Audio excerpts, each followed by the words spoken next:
আসসালামু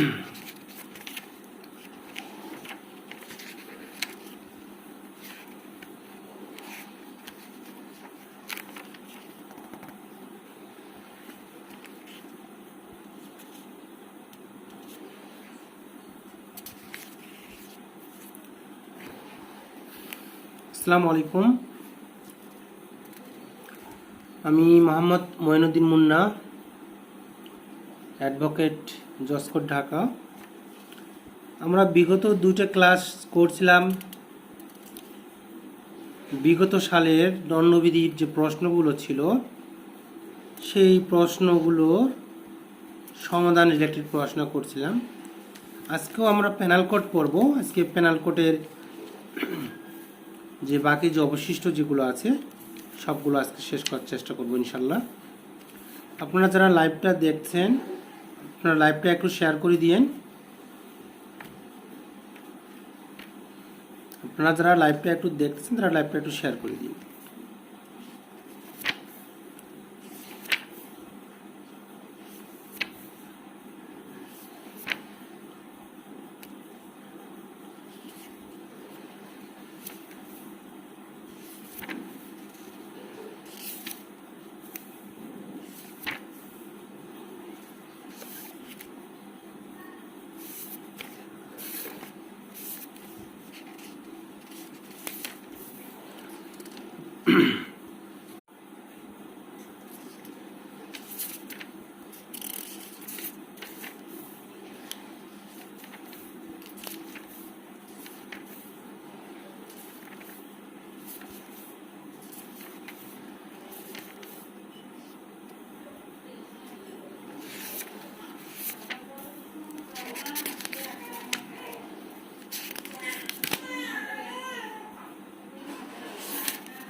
জি আলহামদুলিল্লাহ প্রদীপ ভাই, ভালো আছি।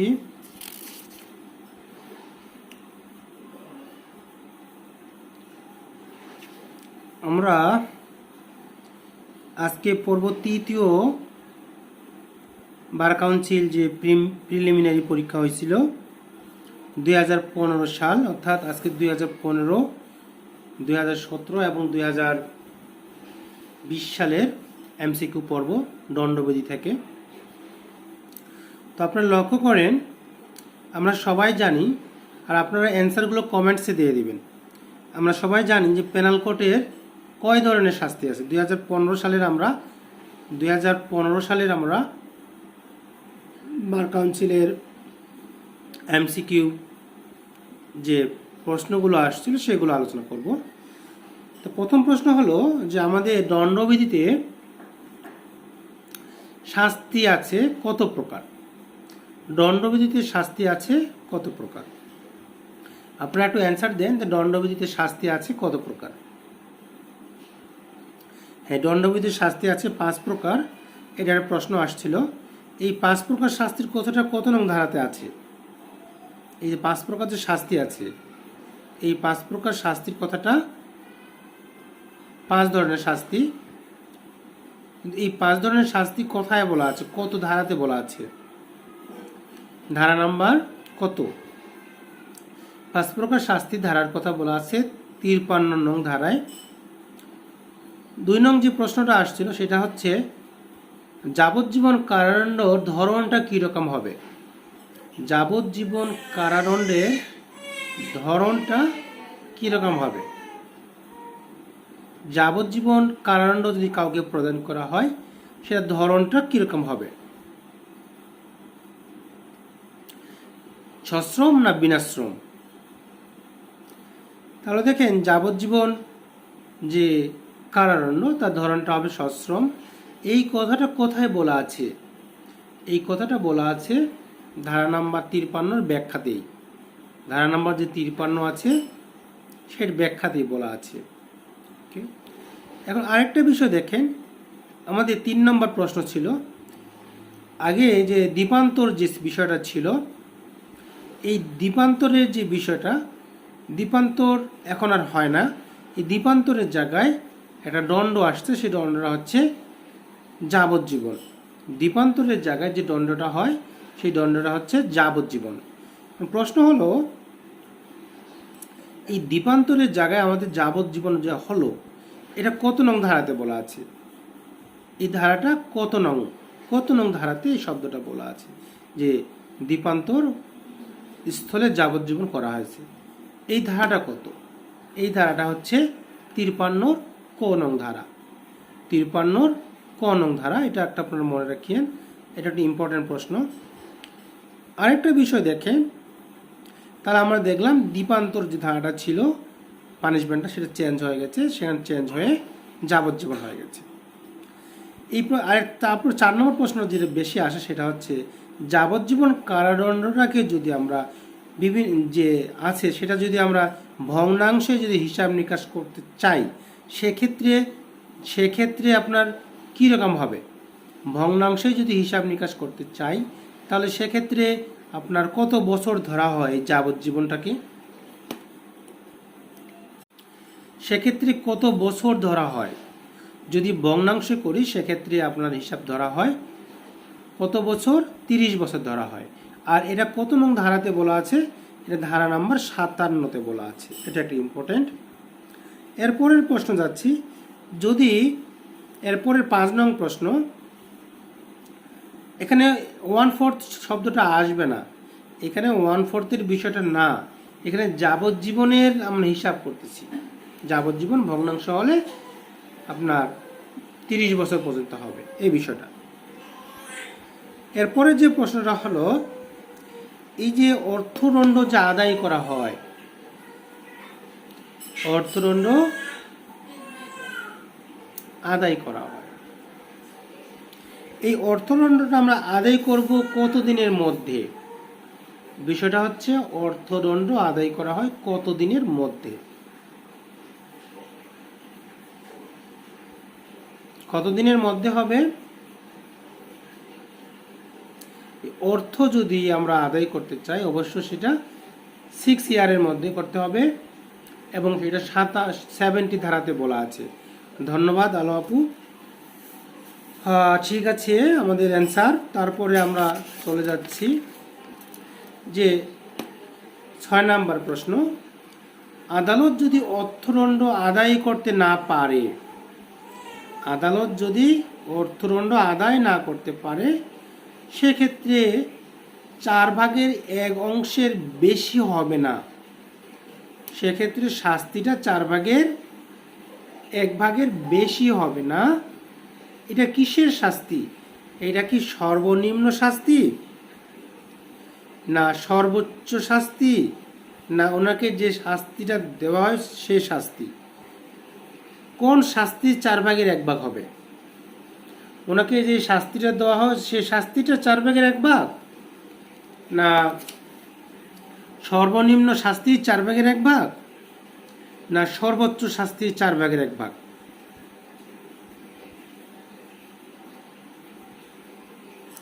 এটা হবে সর্বোচ্চ শাস্তির, সর্বোচ্চ শাস্তির। হ্যাঁ, এটা মনে রাখবেন। এখন যদি একটা প্রবলেম আসে, এটা আমরা একটু ব্যাখ্যায় যাচ্ছি। প্রবলেমটা যদি এরকম আসে যে মিস্টার রহিম আপনার বিশ্বাসভঙ্গ অপরাধের কারণে যে শাস্তিটা আছে বিধানে আমরা জানি 3 বছরের বেশি দিতে পারে না, দণ্ডবিধির 406 নং অনুযায়ী 3 বছরের বেশি দিতে পারে না। তো ওনাকে শাস্তি দিল 2 বছর এবং 5,000 টাকা জরিমানা হয়েছে। তো মিস্টার রহিম কিন্তু 5,000 টাকা জরিমানা দিতে পারল না। এক্ষেত্রে তিনি কত মাস পর্যন্ত কারাভোগ করতে, যেহেতু 5,000 দিতে পারলো না তাহলে তাকে কত বছর পর্যন্ত, কত মাস পর্যন্ত কারাদণ্ড ভোগ করতে হবে? তাহলে ওনার জেল দিছে 2 বছর, বিধানে ছিল 3 বছর পর্যন্ত দেওয়া যাবে। 5,000 টাকা জরিমানা করছি, জরিমানা টাকা দিতে পারতেছে না, তাহলে কত বছর পর্যন্ত ওনাকে দিতে পারে বা কত মাস পর্যন্ত দিতে পারে? এখানে আমরা দেখব সর্বোচ্চ, যেহেতু আমাদের 3 বছর ছিল, তার 3 বরং 36 মাস। এই 36 মাসকে যদি 4 ভাগে ভাগ করি ভাগ করলে কত হয়? 36 মাসকে যদি 4 দিয়ে ভাগ করি কত হয়? 4 লং 36, 9 মাস। তাহলে 9 মাস পর্যন্ত দিতে পারে, 9 মাসের বেশি দিবে না, 9 মাস পর্যন্ত দিতে পারে, 9 মাসের কমও দিতে পারে। ঠিক আছে, তাহলে কি করব, যে সর্বোচ্চ যে শাস্তিটা আছে এই সর্বোচ্চ শাস্তিটা 4 ভাগের 1 ভাগ। ওকে, এরপর আরেকটা প্রশ্ন যাই, যে যেখানে একমাত্র শাস্তি জরিমানা, যেখানে একমাত্র শাস্তি হচ্ছে জরিমানা ধার্য করছে, এখন শুধু জরিমানা হয়েছে, যদি জরিমানা শুধু হয় সেই টাকাটাও আদায় করা সম্ভব হচ্ছে না, তাহলে জেল হবে। তাহলে জেলটা কেমন হবে? সশ্রম জেল না বিনাশ্রম জেল? সশ্রম জেল হবে না বিনাশ্রম হবে? এখানে বিনাশ্রম হবে। তো সেক্ষেত্রে আপনার একটা ধাপ আছে না, কত টাকা থাকলে কত টাকা পর্যন্ত, কত টাকা থাকলে কত টাকা পর্যন্ত একটু ধাপ আছে না, ধাপটা বলেন। কত টাকা থাকলে কত টাকা একটা ধাপ আছে, যেমন জানি কি কি জানি বলেন। 50 টাকার অনধিক যদি হয় তাহলে কত? 2 মাস। 100 টাকার অনধিক যদি হয় তাহলে 4 মাস। আর 100 টাকা যদি বেশি হয় তাহলে হবে 6 মাস। এই কথাগুলো বলা আছে 67 নম্বর ধারাতে। এরপরের প্রশ্ন যাচ্ছি আমরা, দেখেন একটু মনোযোগ সহকারে শুনেন। জেড এর সম্মতি ছাড়া একটা গাছ কাটা হয়ে গেছে। দেখেন, জেড এর সম্মতি ছাড়াই একটা গাছ কাটা হয়ে গেছে, তাহলে এক্ষেত্রে মিস্টার এ কোন ধরনের অপরাধ করছে?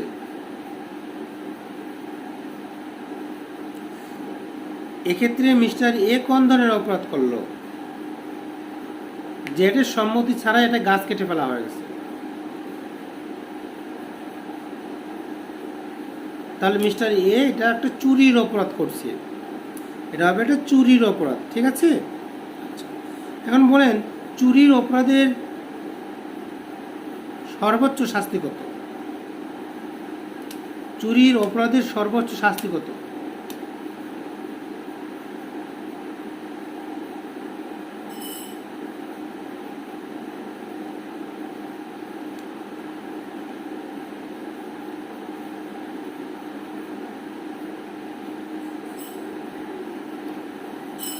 হ্যাঁ, চুরির অপরাধের যদি প্রশ্ন আসে সর্বোচ্চ শাস্তি হচ্ছে 3 বছর। চুরির অপরাধের সর্বোচ্চ শাস্তি হচ্ছে 3 বছর। তারপরে তো আমরা জানি বিভিন্ন ধরনের চুরি আছে, সেই চুরির উপর ডিপেন্ড করতে হয়।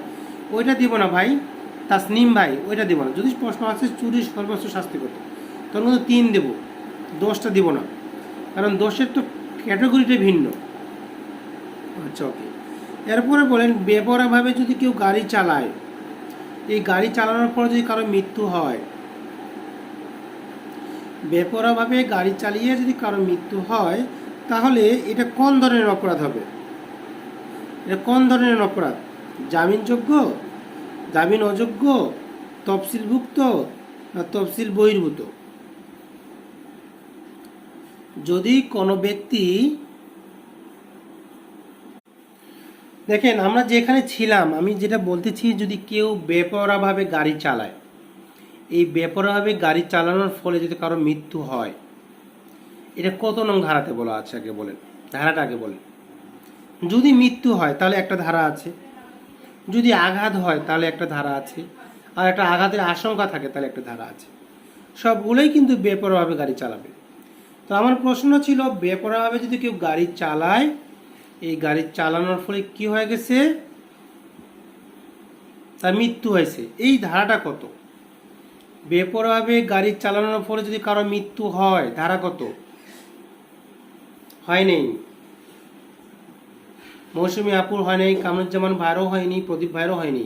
আমার কথা ছিল বেপরোয়াভাবে কারো যদি গাড়ি চালানোর ফলে কারো যদি মৃত্যু হয়, এই মৃত্যুর ধারা কত?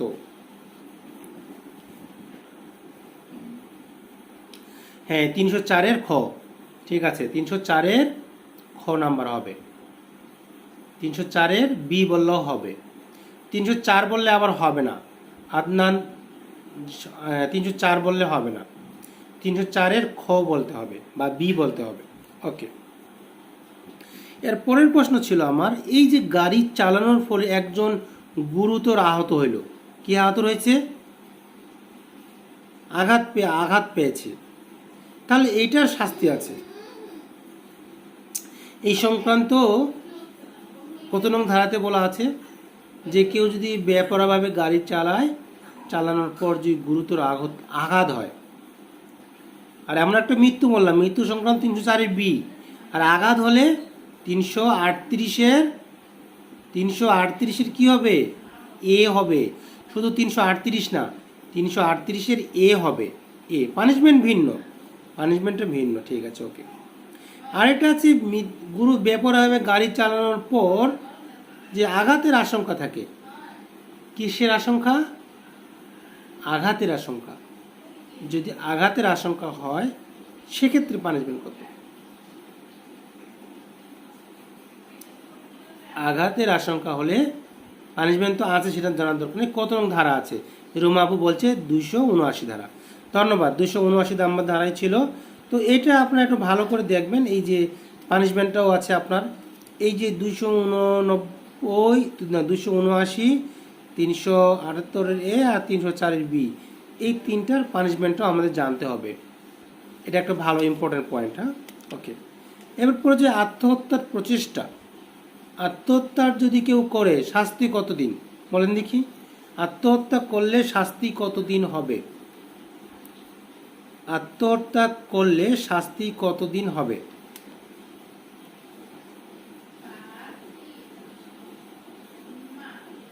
আত্মহত্যা যদি কেউ করে, কেউ যদি সুইসাইড করে, তাহলে শাস্তি কতদিন হবে? অ্যান্সার হয়নি, লিমার হয়নি, প্রদীপ ভাইয়ের হয়নি। আত্মহত্যা করলে শাস্তি কতদিন হবে? 9। আত্মহত্যা করলে শাস্তি 9। 309 নং ধারা হচ্ছে আত্মহত্যার চেষ্টা। আমি বলছি আত্মহত্যার কথা। আত্মহত্যা করলে শাস্তি নেই। কাকে শাস্তি? সে মারাই গেছে, শাস্তি কাকে দেবে? কিন্তু আত্মহত্যার যদি কেউ চেষ্টা করে, চেষ্টা করলে শাস্তি আছে। চেষ্টা করলে শাস্তি আছে, সে শাস্তিটা হচ্ছে 1 বছর। ওকে, এটা কি সশ্রম শাস্তি না বিনাশ্রম শাস্তি বলেন তো? কেউ যদি আত্মহত্যার চেষ্টা করে, এটা সশ্রম না বিনাশ্রম শাস্তি হবে?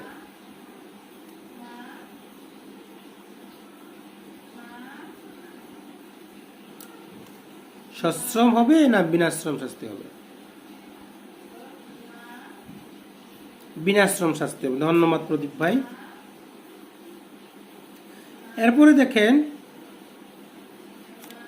এটা মনোযোগ সহকারে শুনবেন আপনারা, যে এ জেডকে হুমকি দেয় যে টাকা না দিলে জেডের মানহানিকর তথ্য প্রকাশ করে দেবে। এ কি করলো?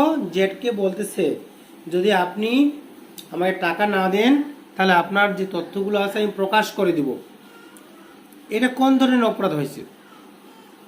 দর্শুতা না বলপূর্বক না চুরি?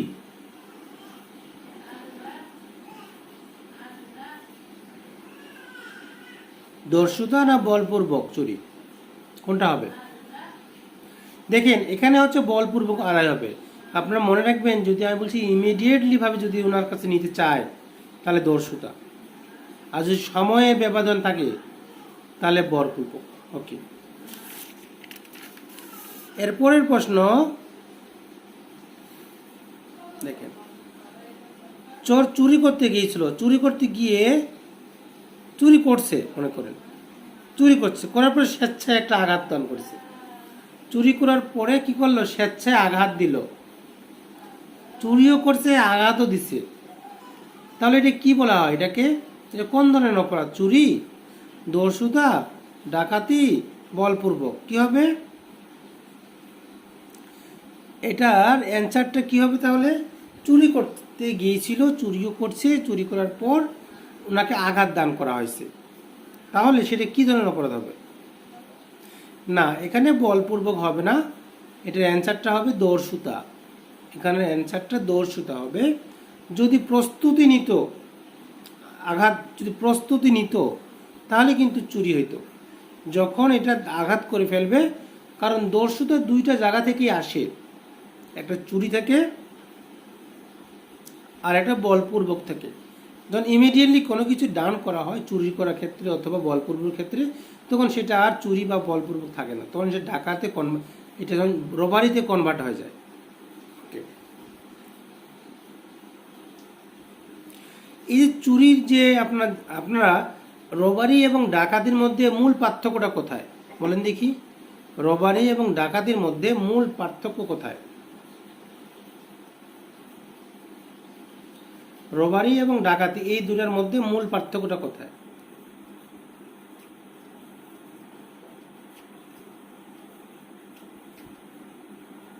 মেম্বার সংখ্যা। ওকে, ধন্যবাদ ইলিয়াস ভাই। এটাই মূল পার্থক্য। রবারি এবং ডাকাতির মধ্যে মূল যে পার্থক্য সেটা মেম্বার সংখ্যা, মেম্বার সদস্য সংখ্যা, একই কথা। ওকে, ধন্যবাদ। তাহলে বলেন তো ডাকাতির সংজ্ঞাটা কোথায় দেওয়া আছে? ডাকাতির সংজ্ঞা কোথায় দেওয়া আছে? কত নং ধারাতে আছে? ডাকাতির সংজ্ঞাটা কোথায় আছে? সংখ্যাগত পার্থক্য, ঠিক আছে। ডাকাতির সংখ্যাগত পার্থক্য, ঠিক আছে। আমি বলছি ডাকাতির সংজ্ঞাটা কোথায় আছে? ডাকাতির সংজ্ঞাটা আছে 391। তাহলে আমরা যেটা দেখলাম ডাকাতির সংজ্ঞাটা হচ্ছে 391তে আছে। ওকে, এটা একটা প্রশ্ন আসছিল। এর পরের প্রশ্নে চলে যাচ্ছি আমরা।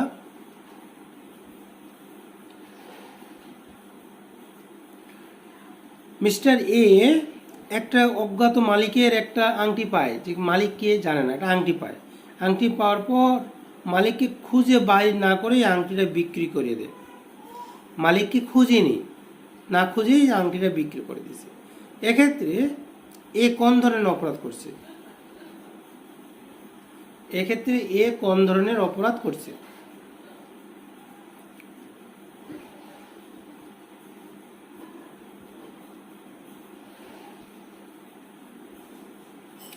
না, চুরি তো হবেই না। চুরি হলে তো একটা আপনার মালিকানার বিষয় আছে না, চুরি হলে তো মালিকানার বিষয় থাকবে। এটা হবে আত্মসাৎ, এটা হবে হচ্ছে আত্মসাতের বিষয়। প্রতারণার সর্বোচ্চ শাস্তি কত? প্রতারণার সর্বোচ্চ শাস্তি কত? যেটা বলছিলাম প্রতারণার সর্বোচ্চ শাস্তি কত? শারিয়ার ভাই বলছে 10 বছর। হয়নি। প্রতারণার সর্বোচ্চ শাস্তি কয় বছর?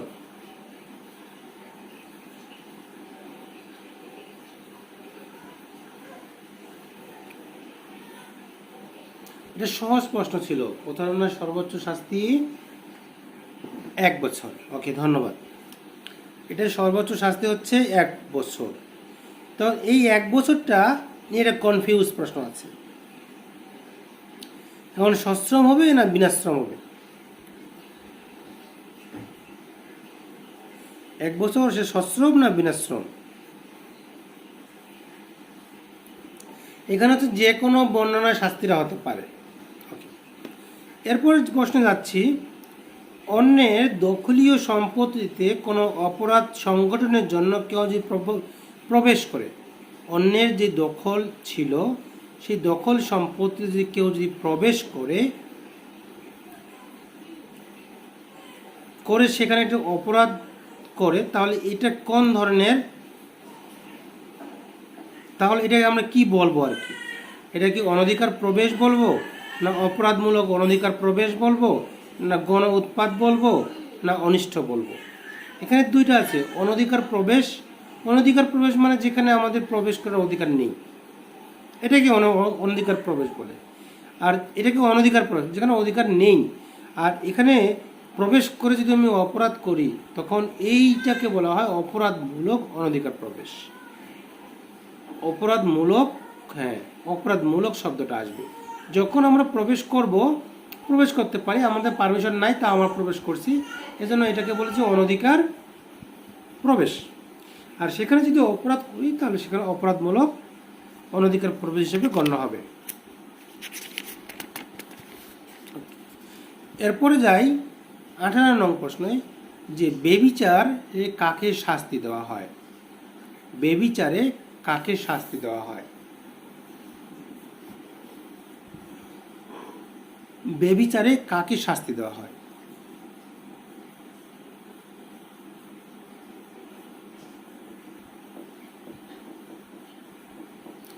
বেবিচার যদি কেউ করে তাহলে কাকে শাস্তি দেওয়া হবে?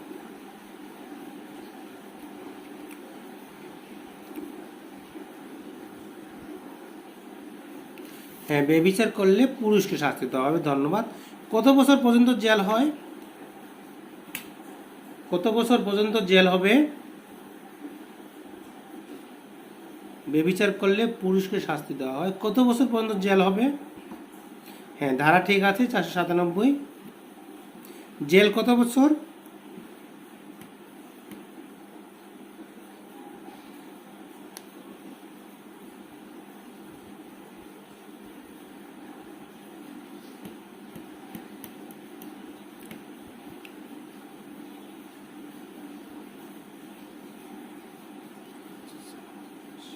হ্যাঁ, সাউন্ডের একটু সমস্যা আছে। ওকে, এখন পরের প্রশ্নে যাই। পরের প্রশ্নতে যাচ্ছি যে যুক্তরাজ্য অর্থাৎ ইংল্যান্ডে একজন বসবাস করে বাংলাদেশের নাগরিক। কোথায় বসবাস করে? ইংল্যান্ডে। ইংল্যান্ডে বাংলাদেশে একজন নাগরিক বসবাস করে। তিনি ইংল্যান্ডে উগান্ডার এক ব্যক্তিকে হত্যা করে, উগান্ডার একজন ব্যক্তিকে মেরে ফেলে। বাংলাদেশের যোগ্যতা সম্পন্ন কোনো আদালত এই এক্স যে ব্যক্তিকে যে মেরে ফেলছে, ওনার নাম এক্স এর বিচার করতে পারবে যদি তাকে পাওয়া যায় কোথায়? যুক্তরাজ্যে, না উগান্ডায়, না যে কোনো দেশে, না বাংলাদেশে? কোথায় পাওয়া যাবে? ওনাকে কোথায় পাওয়া যাবে? বাংলাদেশে। হ্যাঁ প্রদীপ ভাই, বাংলাদেশে যদি ওনাকে পাওয়া যায় তাহলে এই কি হবে? তাহলে ওনার বিচার করা যাবে। ইফটিচিং এর শাস্তির বিধান কোথায় আছে? ইফটিচিং এর শাস্তির বিধান কোথায় আছে?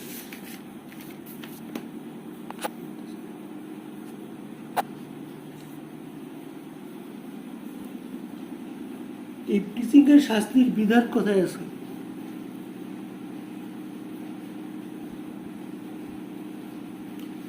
সর্বোচ্চ শাস্তি কত?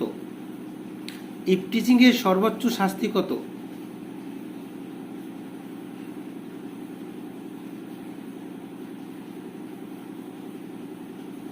ইফটিচিং এর সর্বোচ্চ শাস্তি কত?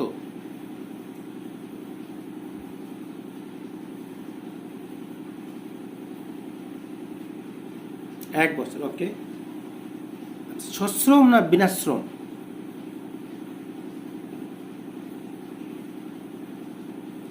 সশ্রম না বিনাশ্রম, না উভয়? সশ্রম না বিনাশ্রম?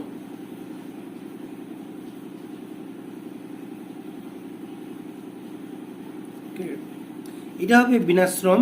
ওকে, ধন্যবাদ। তো আমরা এতক্ষণ যেটা পড়তেছিলাম 2015 সালের বার কাউন্সিলের প্রশ্ন, তার সাথে আনুষঙ্গিক আরও কিছু বিষয় পড়ছি। এখন আমরা 2017 সালেরটা পড়ব। 17 সালের 20 প্রশ্নটা পড়ব। আপনারা একটু লক্ষ্য করেন 17 সালে যাদের কাছে প্রশ্ন আছে দেখেন। প্রথম প্রশ্ন হলো,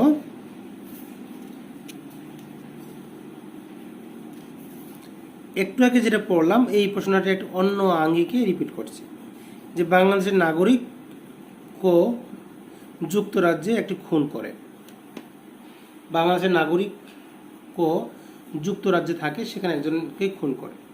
তাহলে এর বিচার ও শাস্তিটা কোথায় হবে? এর বিচার এবং শাস্তিটা কোথায় হবে? বাংলাদেশে হবে। তাহলে কি বাংলাদেশে যখন পাওয়া যাবে তখন বাংলাদেশেই হবে। ওকে, এরপরে যে জিনিসটা আমরা একটু আগে পড়ে আসছি, যে জোস এর সংজ্ঞা। জোসের সংজ্ঞা কত ধারায় আছে। এর আগে পড়ছিলাম জজ বলতে আমরা কি বুঝি, এবার আসছে প্রশ্ন রিপিট করছি, দুইটা প্রশ্নই রিপিট প্রশ্ন। দুইটা বলছি যে জজ বলতে আমরা কি বুঝি, আগে পড়ে আসছি। কারণ জজ কত নং ধারাতে আছে?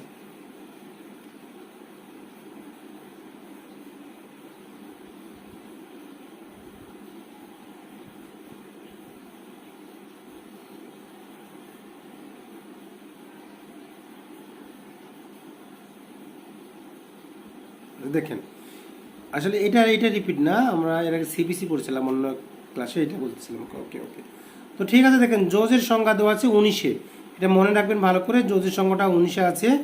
আর সিপিসিতে জজের সংখ্যা দেওয়া আছে। আপনারা বলেন তো সিপিসিতে জজের সংখ্যাটা কোথায় দেওয়া আছে?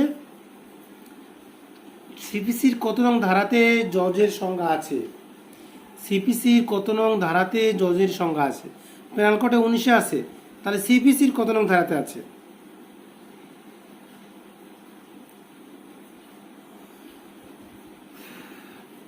সিপিসির কত নং ধারাতে জজের সংজ্ঞা দেওয়া আছে? হ্যাঁ, 2-তে আছে। সাবসেকশন কত? সাবসেকশন কত? সাবসেকশন কত? সিপিসির সাবসেকশন কত?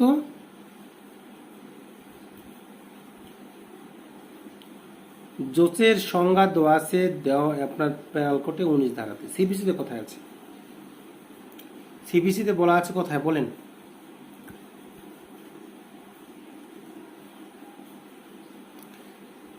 দুইয়ের 8-এ আছে।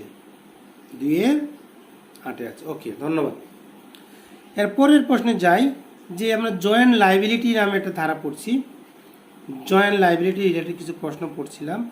জয়েন্ট লাইবিলিটি বলতে আমরা কোন কোন জিনিসগুলোকে বুঝি, এই সংক্রান্ত একটা প্রশ্ন আসছে, যে জয়েন্ট লাইবিলিটি বলতে কি হবে, নিম্নের কোনটা হবে? সাধারণ অভিপ্রায়, সাধারণ যদি অভিপ্রায় তাহলে জয়েন্ট লাইবিলিটি। আর সাধারণ অপরাধমূলক জ্ঞান অভিপ্রায় থাকলেও জয়েন্ট লাইবিলিটি হতে পারে।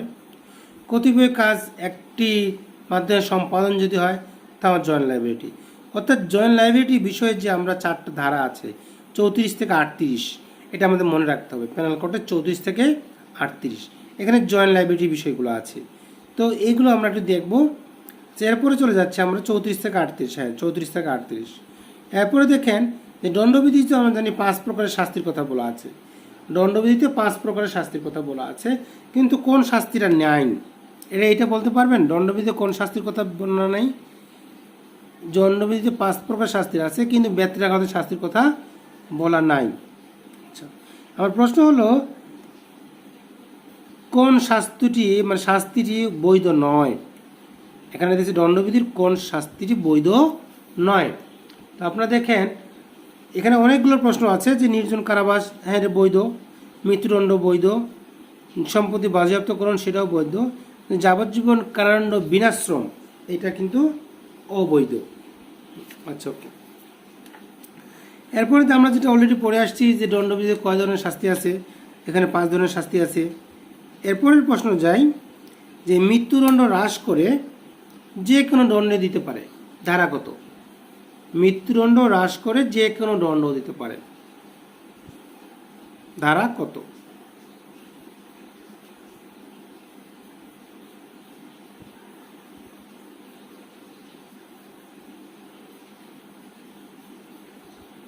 বলেন ধারা কত? 54 ধারা। ওকে, ধন্যবাদ ককু ভাই। এরপরের প্রশ্ন যাচ্ছি আমরা,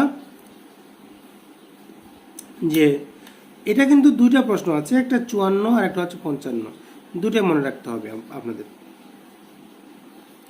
দণ্ডবিধির কত ধারা অনুযায়ী রাষ্ট্রপতির যে ক্ষমার প্রদর্শনের একটা বিশেষাধিকার আছে, সেটা কত নং ধারাতে? সেটা হচ্ছে ধারা নং হচ্ছে কত? যে রাষ্ট্রপতিও মাফ করতে পারে, এটা কত নং ধারাতে বলা আছে? রাষ্ট্রপতিও মাফ করতে পারে, ধারা নং কত?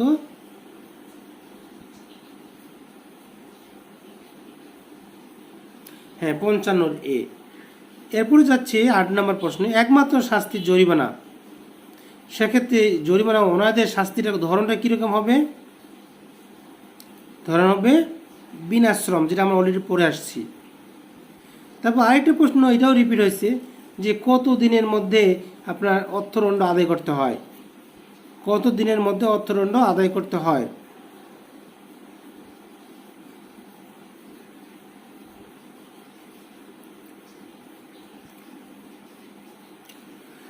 এরপরের প্রশ্ন যাচ্ছি। কত দিনের মধ্যে আমরা যেটা বলছিলাম সেটা হচ্ছে আমরা 6 বছর, আমরা সবাই জানি। অপরাধ সংগঠনের প্ররোচনার জন্য কোনো শাস্তির কথা উল্লেখ নাই। কোনো শাস্তির কথা যদি উল্লেখ না থাকে সেক্ষেত্রে অপরাধমূলক কাজে সহায়তাকারী যে শাস্তিটা হবে কেমন? অপরাধমূলক কাজে সহায়তা করছে, তার শাস্তির কথা কোথাও নেই, তাহলে তার শাস্তিটা কেমন হবে, কার মতো হবে বলেন? কার মতো হবে?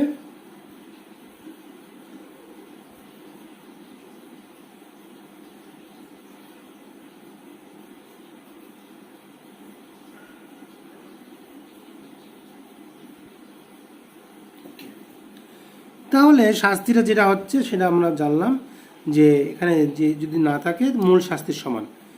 ওকে বক্তিয়ার ভাই, থ্যাংক ইউ। এরপরে যেটা যাবো ইম্পর্টেন্ট দ্বারা, যে মিথ্যা এজাহার যদি কেউ করে, মিথ্যা যদি কেউ এজাহার করে সেক্ষেত্রে কোন ধারায় শাস্তি বিধানের কথা বলা আছে?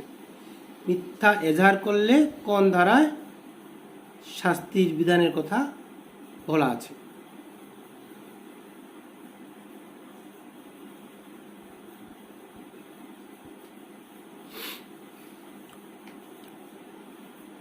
হ্যাঁ, 211 নং ধারাতে, ঠিক আছে। এরপরের প্রশ্ন দেখেন, খুব সহজ প্রশ্ন ছিল, যে একজন রোগে ভুগতেছিল আর বাঁচার সম্ভাবনা নেই, একথা না জেনেই তার, নিশ্চয় মনে রাখেন, এই উদাহরণটা একটু শুনেন ভালো করে, যে একটা রোগ, একটা ব্যক্তি একটা রোগে ভুগতেছিল, কিন্তু এক আঘাতে তার মৃত্যুর সম্ভাবনা আছে, এরকম এই কথাটা না জেনে কোকে দৈহিক জখম করার অভিপ্রায়ে, কিসের জখম? দৈহিক জখম করতে চাচ্ছে, এই অভিপ্রায়ে আঘাত করে এরপরে ওই ব্যক্তির মৃত্যু ঘটে, তাহলে এইখানে কোয়ের কোন ধরনের অপরাধ হিসেবে গণ্য হবে? নরহত্যা, হত্যা, খুন, অপরাধজনক হত্যা।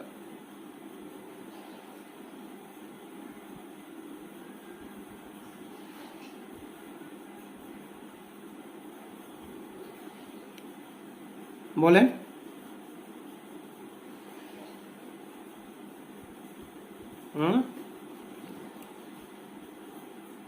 এখানে খুন হয়ে যাবে, ঠিক আছে।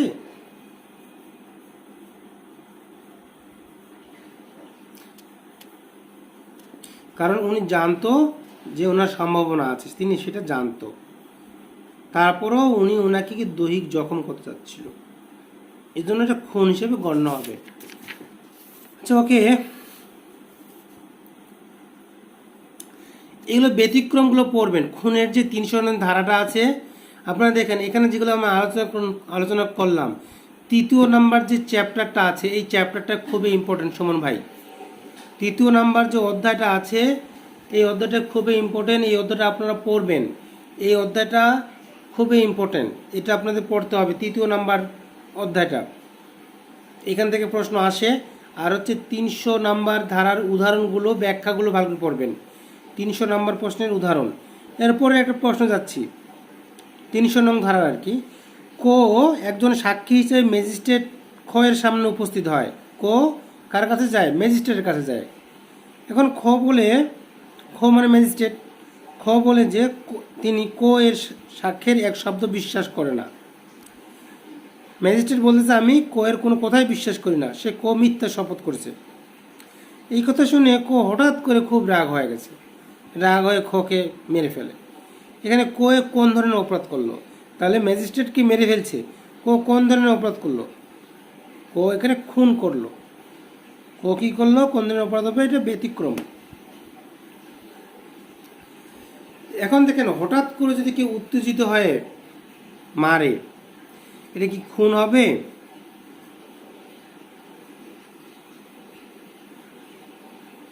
খুন হবে না অন্য কিছু হবে? এটা খুনের ব্যতিক্রমের মধ্যে আছে। তো দেখেন এই যে উদাহরণগুলো, এটারও কিন্তু ওই যে ব্যাখ্যা আছে না, ব্যতিক্রমের যে আছে, এই ব্যতিক্রম 1 নম্বর ব্যতিক্রমটা আবার 1, 2 ছাপ্ট আছে, সেগুলো আপনি দেখবেন। ঠিক আছে, এটা খুন হবে।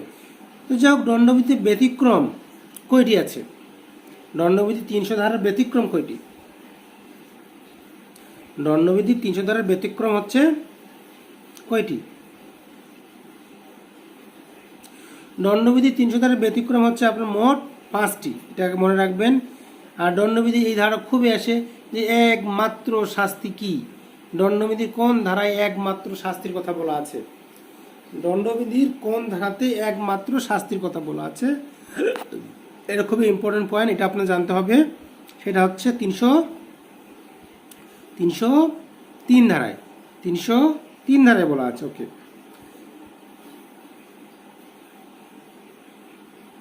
ওকে। আরেকটা বিষয় বারবার আসে, এটা উদাহরণ সমঝে যে কোনটা আপনার ক্ষেত্রে মৃত্যুদণ্ড হবে না। এখানে হচ্ছে আপনার 336, 396, 303, 302, 394, 304। তাহলে অ্যান্সার হবে 304। এরপরে দেখেন, আইন আইনগত অভিভাবকের নিকট থেকে কত বছরের নাবালক বা নাবালিকাকে অপহরণ করলে আইন আইনগত অভিভাবক হিসেবে মনুষ্যহরণ হবে। কোথায় বলা আছে এটা? ধারা নাম্বার হচ্ছে কত? 361-তে বলা আছে। এখানে যে জিনিসটা বলা হলো সেটা হচ্ছে ছেলের ক্ষেত্রে 14 বছর, মেয়ের ক্ষেত্রে 16 বছর। এই জিনিসটা আমাদের পড়তে হবে। আর একটা বিষয় হবে যে ব্যতিক্রম যে আমাদেরগুলো আছে দণ্ডবিধির কত নং অধ্যায়ে, ব্যতিক্রম যেগুলো আছে সেগুলো কত নং অধ্যায় আছে, ব্যতিক্রমগুলো কত নং অধ্যায় আছে? ব্যতিক্রমগুলো আমাদের 4র্থ নং অধ্যায় আছে। এটা একটু ভালো করে পড়বেন। জাহিদ ভাই 361 দ্বারা কি বোঝা যাচ্ছেন বুঝতে পারলাম না। দণ্ডবিধির কত ধারায় খুন সহ ডাকাতির সংজ্ঞা দেওয়া আছে বা শাস্তি দেওয়া আছে? খুন সহ ডাকাতির শাস্তির কথা বলা আছে। খুন সহ ডাকাতির শাস্তি,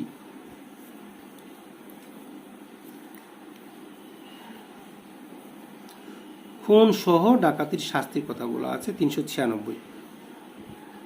396।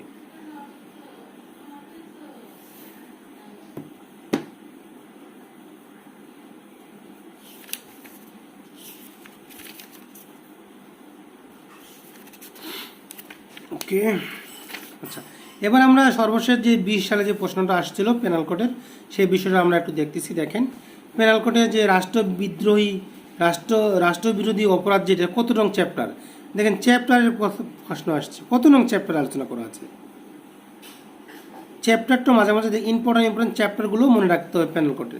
তাহলে 6ষ্ঠ চ্যাপ্টার আলোচনা করা আছে। তারপরে যে বিষয় আমরা বললাম যে কোনো আসামি কারাদণ্ড কালে মারা গেলে তার উপর আরোপিত যে অর্থদণ্ড, সেগুলো কি হবে? এই অর্থদণ্ড কি মাফ হয়ে যাবে? জেল খাটতে খাটতে মারা গেল, তারপরে ওনার উপর কি করা হয়েছে? অর্থদণ্ড আরোপ করা হয়েছে। তাহলে এই অর্থদণ্ড কি হবে? মাফ হয়ে যাবে? বলছে না, অর্থদণ্ডটা তার সম্পত্তি থেকে আদায় করতে হবে। এখন বলেন, ওই যে 77 যে ধারাটা ব্যতিক্রমটা ছিল, যার যদি কি হয়, তার সরল বিশ্বাসে সম্পাদিত কাজ করে, তাহলে সেই কাজগুলো অপরাধ হিসেবে গণ্য হবে না। এটা হচ্ছে 3 নম্বরের বিষয়। 4 নম্বরে দেখেন, আত্মরক্ষামূলক যে অধিকার আছে, এই অধিকারটা যদি আমরা প্রয়োগ করতে চাই শরীরের ক্ষেত্রে, কয়টি ক্ষেত্রে আমরা জানি? 6টি। মানে 6টির মধ্যে কোনটি নয়, মানে কোনটি হয় এখানে বলতে হবে। 6টি আমরা মোট জানি, 6টির ক্ষেত্রে কোনটা পড়ে সেটা আমরা জানতে হবে। কোন কোন 6টা পয়েন্ট, এটা আমাদের ইম্পর্টেন্ট বিষয়, এটা আমরা জানবো।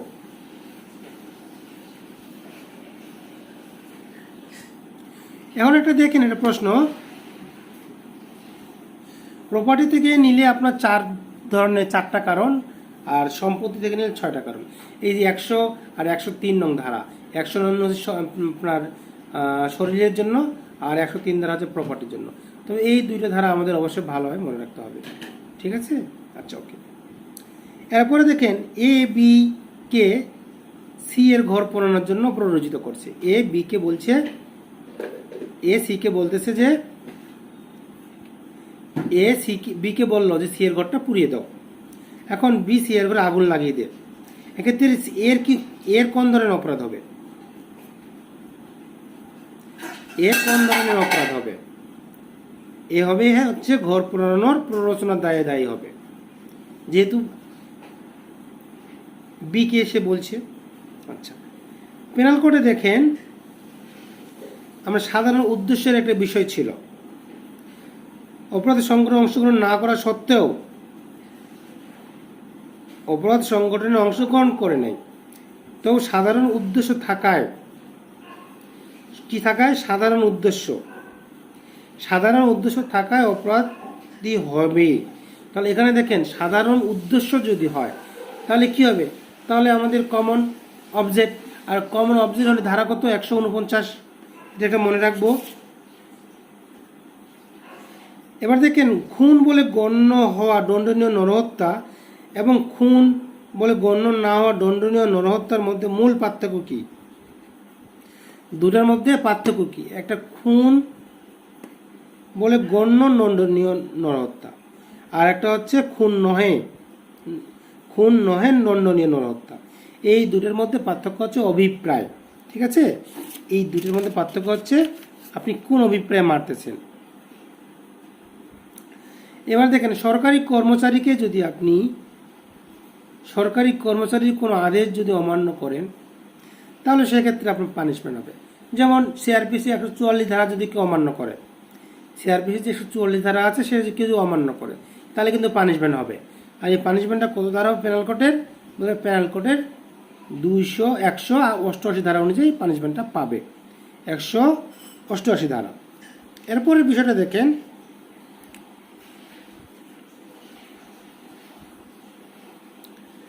এরপরে যে বিষয়টা সেটা হচ্ছে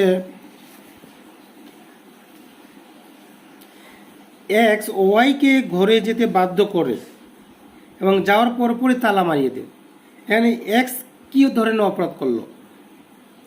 এক্স ওয়াইকে ঘর যেতে বাধ্য করেছে, যাওয়ার পরপরে ওনাকে কি করেছে? তালা মারিয়ে দিচ্ছে। তাহলে এক্স এখানে কোন ধরনের অপরাধ করলো? ঘরের মধ্যে। তাহলে এটা হচ্ছে অবৈধ অবরোধ বা অবৈধ আটক বলতে পারে। এর ধারা হচ্ছে 340,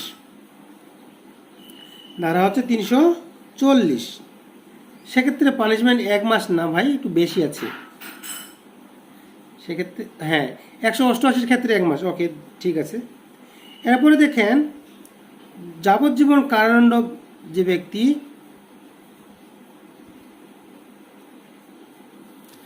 আচ্ছা ঠিক আছে, আমি একটু বলে দেবো। দেখেন এরপরে যাবজ্জীবন কারাদণ্ড যদি কোনো ব্যক্তি, এই ব্যক্তি কি করলো?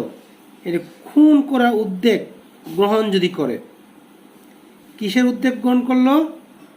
খুন করবে। এখন এটা উদ্যোগ গ্রহণ করা, অ্যাটেম্প টু মার্ডার। আপনারা বলেন অ্যাটেম্প টু মার্ডারের সংখ্যা কোথায় দেওয়া আছে, বা অ্যাটেম্প টু মার্ডারের ধারা কোথায় আছে? অ্যাটেম্প টু মার্ডারের ধারা কোথায়? কত নং ধারা attempt to murder? Attempt to murder হচ্ছে 307 ধারা।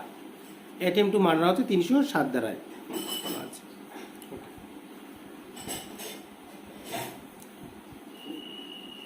আমরা এটা জানি যে গর্ভপাতের একটা বিষয় আছে। এই প্রশ্নটা আসছিল অন্য এক জায়গায়, যে গর্ভপাত সাধারণত কোন ধারা অনুযায়ী হয়? এটা এক ধরনের অপরাধ, সেটা হচ্ছে 312। এবার প্রশ্ন আসছে যে গর্ভপাত যে করবে, এই বাচ্চাটার যদি আপনার অনুভূতি আসে, বাচ্চা সম্পর্কে যদি অনুভূতি আসে, নড়াচড়া করে, সেক্ষেত্রে শাস্তি কত হবে? এই শাস্তির পয়েন্টটা বলা আছে। সেই শাস্তিটা হচ্ছে কত বছর? 7 বছর। শাস্তি হচ্ছে 7 বছর এবং অর্থদণ্ড।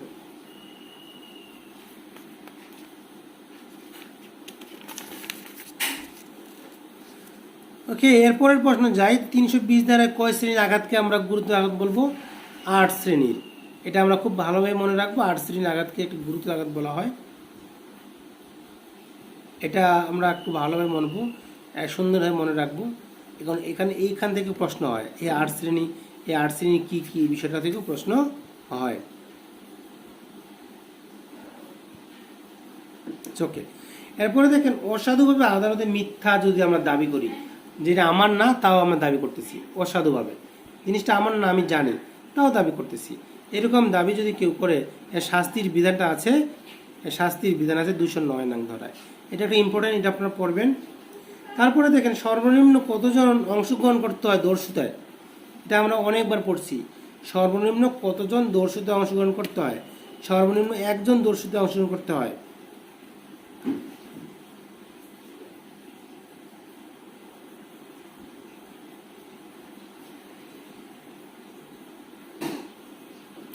আচ্ছা, এরপরের প্রশ্নে যাই। জালিয়াতির সংজ্ঞাটা দেখছি আমরা 304 আছে, 463-তে আছে এই জালিয়াতি। তো এটা আমরা দেখব জালিয়াতি পানিশমেন্ট কোথায় আছে। জালিয়াতি পানিশমেন্ট 406 আছে।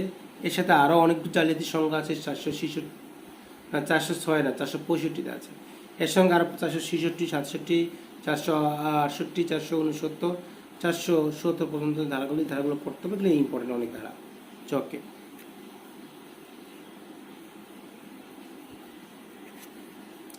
পেনাল কোডের কত নং ধারাতে ডিফেমেশন সম্পর্কে বলা আছে? পেনাল কোডের কত নং ধারাতে ডিফেমেশন সম্পর্কে বলা আছে? এটা খুব সহজ প্রশ্ন। পেনাল কোডে 499 যে ধারা আছে সেই ধারাতে আপনার ডিফেমেশনের কথা বলা আছে, এটা আপনারা দেখে নিয়েন। আর একটা আসলে সর্বশেষ যে প্রশ্ন, যে আপনার এই যে জিনিসটা বলছিলাম যে অর্থদণ্ড দেওয়া হয়েছে, জেলও দেওয়া হয়েছে, কিন্তু অর্থদণ্ড দিতে পারতেছে না, তখন তার কী করা হবে? আর তাকে জেল খাটতে হবে আরও মূল পানিশমেন্টের 1/4 পর্যন্ত, 1 পর্যন্ত। বেশিও দিতে পারে, সরি কমও দিতে পারে, বেশি দিবে না, 1/4 বেশি দিবে না, কম দিবে। তো ঠিক আছে, আমাদের পেনাল কোড সম্পর্কে যে এখন বেসিক একটা সামারি কথা বলি। পেনাল কোড থেকে যে জিনিসগুলো প্রশ্ন বেশি আসে সেটা হচ্ছে আপনার 17 নম্বর চ্যাপ্টার, 16 নম্বর চ্যাপ্টার। এই 2 চ্যাপ্টার ভালো করে পড়তে হবে। 16, 17 আর হচ্ছে 3য় নম্বর চ্যাপ্টার। এই 3টা চ্যাপ্টার থেকে পড়লে আমার মনে হয় 6-7 পাওয়া যাবে, তারও বেশি পাওয়া যাবে, 10 পাওয়া যাবে, 10। এই 3টে চ্যাপ্টার খুবই ইম্পর্টেন্ট। 3 নম্বর চ্যাপ্টার, 16 নম্বর চ্যাপ্টার আর হচ্ছে 17 নম্বর চ্যাপ্টার। তো আপনারা এগুলো পড়েন। আগামীকাল আমরা একটা মডেল টেস্ট দিতে চাচ্ছি। আপনারা একটা মডেল টেস্টের কোশ্চেনটা আমি আগেই দিয়ে দিব। মডেল টেস্টের কোশ্চেনটা হয়তো আমি একটা বই থেকেই দিব, যে কোনো মডেল টেস্ট গাইড থেকে দিব। সেটা হচ্ছে আপনারা ট্রাই করিয়েন যে কত পাচ্ছেন। বাজারে অনেক বই আছে, হ্যাঁ, মডেল টেস্ট সব বই আপনার একই রকম। তো যা হোক, মডেল টেস্টের উপর কোনো বিষয় না। মডেল টেস্ট আপনার নিজেকে একটু জাজ করার জন্য আসলে পারতেছি কিনা। মডেল টেস্ট আপনি যদি 20ও পান তাও কিছু না, মডেল টেস্ট কোনো ফ্যাক্টরে না। মডেল টেস্ট প্রশ্ন হয় না, প্রশ্ন তো আর ওই মডেল টেস্ট দেখে কেউ করে না। মডেল টেস্টে আপনাকে যাচাই করতেছি, আপনি যাচাই পারতেছেন কিনা, এটা বিষয়। সবচেয়ে বিষয় যে জিনিসটা বারবার বলি, আপনারা বারবার রিভিশন দিতে থাকেন। মডেল টেস্ট যদি সময়ও না পান তা কোনো সমস্যা নেই, কিন্তু রিভিশন বাদ দেওয়া যাবে না, প্রতিদিন রিভিশন দিতে হবে। মডেল টেস্ট দিলে সুবিধা কি, আর বিগত সালের কোশ্চেন পড়লে সুবিধা কি, এই দুটো আপনাকে ভাবতে হবে। মডেল টেস্ট না দিয়ে বিগত সালের প্রশ্নগুলো পড়েন। বিগত সালের প্রশ্নগুলো পড়লে আপনারা বুঝতে পারবেন যে কোশ্চেনের ধরন কেমন হয়। প্রশ্ন কিন্তু একই রকম হয়, 2-1টা 4টা 10টা 5টা প্রশ্ন কঠিন থাকে, ম্যাক্সিমাম কঠিন সহজ হয়। তো যাই হোক, আমার যে বিষয়টা ছিল, আমি যেটা বলতে চাচ্ছি সেটা হচ্ছে যে আপনারা বারবার রিভিশন দেন। বারবার রিভিশন দিলে সব কিছু আমার মনে হয় সহজ হয়ে যাবে। আর যদি রিভিশন যদি না দেন তাহলে কিন্তু কোনো কিছু মনে থাকবে না। তো আপনারা রিভিশন দেওয়ার চেষ্টা করেন, তাহলে আমার মনে হয় সবচেয়ে ভালো হবে। আর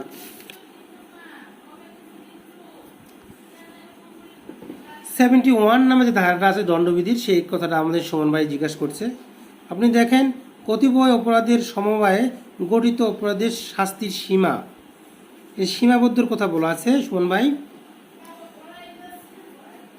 ভাই আপনি দেখেন, আপনি মূল বইয়ের সাথে চলে যান একটু, প্লিজ মূল বইটা একটু ফলো করেন। আমি বলতেছি, দেখেন মূল বইটা ওপেন করেন। 27 নম্বর যে না 71 নম্বর যে ধারাটা, সেখানে কি বলা আছে এখানে দেখেন, স্পষ্ট করে কিছু বিধানের কথা বলা আছে। এখানে বলা আছে যদি অনেকগুলো অপরাধ যদি আপনার বিচার কার্য হয় সেক্ষেত্রে কীভাবে হবে। পয়েন্টটা হলো একাধিক শাস্তি প্রদান করা যাবে না যদি না সুস্পষ্ট কোনো বর্ণনা থাকে। তাহলে এখানে আমরা প্রথম ডাকাত দল এক্স এবং ওয়াইয়ের বাড়িতে যোগ পর্যাপ্তভাবে 2টা 3টে ডাকাতি করলে তাদের ভিতরে কয়টি মামলা করা যাবে।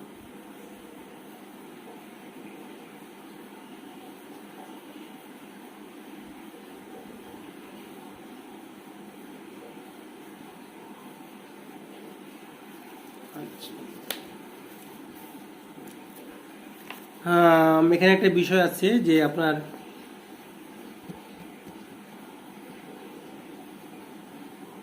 যে বিষয়টা আমি বলতে চাচ্ছিলাম যে জয়েন্টলি লাইফ আপনার একটা ধারা আছে, সেটা চার্জ গঠনের একটা বিষয়। চার্জ গঠনের যদি বিষয় হয় সেখানে 34 নম্বর ধারাতে চলে যান। এটা আবার সিআরপিসি চলে যাবেন, সিআরপিসি 34 নম্বর ধারায় যে একই বছরের মধ্যে যদি 3টি যদি অপরাধ হয় আর 3টা অপরাধ যদি আপনার কি হয় একই নেচারের হয় তাহলে আপনার একই সঙ্গে বিচার করা যাবে। তাহলে এখানে একই সঙ্গে চার্জ গঠন করা যাবে, একই সঙ্গে বিচারও করা যাবে। সুমন ভাই, সে 34 নম্বরটা আপনি দেখেন, এটাই 34 নম্বর ধারাটা। কোন ধারা? 234 সিআরপিসির, খুবই ইম্পর্টেন্ট ধারা।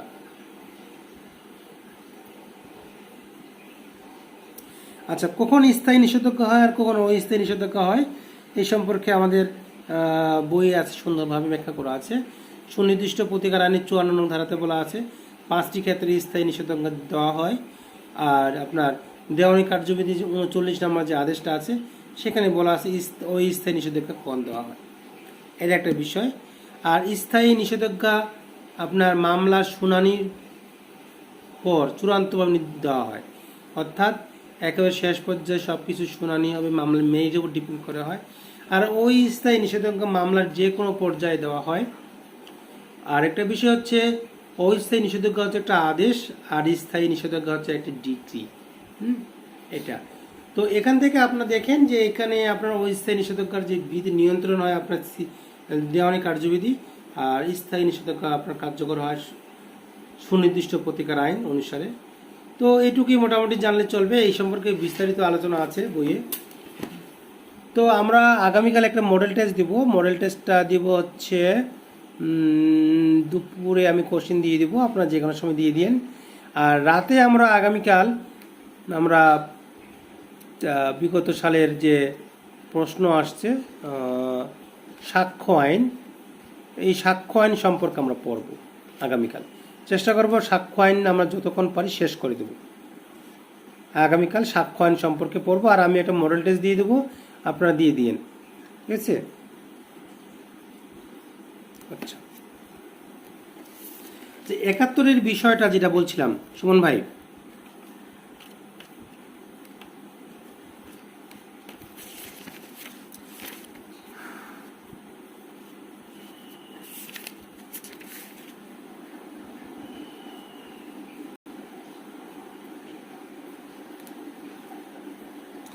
এখানে অনেকগুলো যে জিনিসটা বলতেছিলাম যে অনেকগুলো যদি আপনার মনে করেন, একটা উদাহরণ দেখেন, আপনি উদাহরণটা দেখলে বুঝতে পারবেন।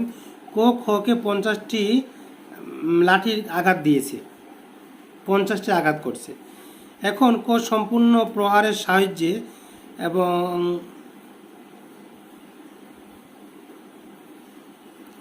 তাহলে 50টি আঘাত করছে, তাহলে 50টি আঘাতের জন্য কি আলাদা আলাদা করে ওনাকে পানিশমেন্ট দেবে?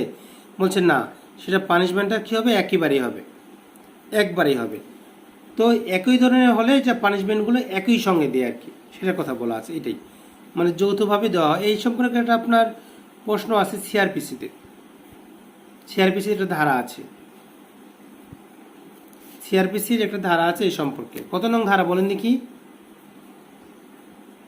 একই সঙ্গে বিচার কার্য করা যাবে, শাস্তি দেওয়া যাবে, তার ক্ষমতার বেশি, ম্যাজিস্ট্রেট যে ক্ষমতা আছে তার ক্ষমতা ডবল দিতে পারবে না, তবে সর্বোচ্চ হচ্ছে আপনার 14 বছর দিতে পারে। এবং এই শাস্তিগুলি কীভাবে কার্যকর হবে সেই বিষয়ে আলোচনা করা আছে। যে যদি সুনির্দিষ্ট কোনো আপনার বলা না থাকে তাহলে একটা শেষ হওয়ার পর একটা শেষ দেবে। আর যদি আপনার পর্যায়ক্রমে চলতেই থাকে, আইনে যদি বলে দেওয়া থাকে সর্বোচ্চ শাস্তিটাই আপনার দিলে সব কিছু শেষ, সেক্ষেত্রে সেই সর্বোচ্চ শাস্তিটাই হবে। তো এগুলো হচ্ছে আপনার নিয়ে আপনার টেনশন করার দরকার নেই। বেসিক্যালি যে জিনিসগুলো বেসিক জিনিসগুলো আপনি ভালো করে পড়বেন, আমার বেসিকগুলো পড়লে বার কাউন্সিলে পাস করা সম্ভব।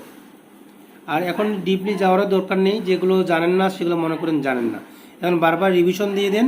এখন যতবার রিভিশন দেবেন ততবারই আপনার জন্য ভালো হবে। তো আজকে এখানেই শেষ করি। রাখি তাহলে, আল্লাহ হাফেজ, আসসালামু আলাইকুম।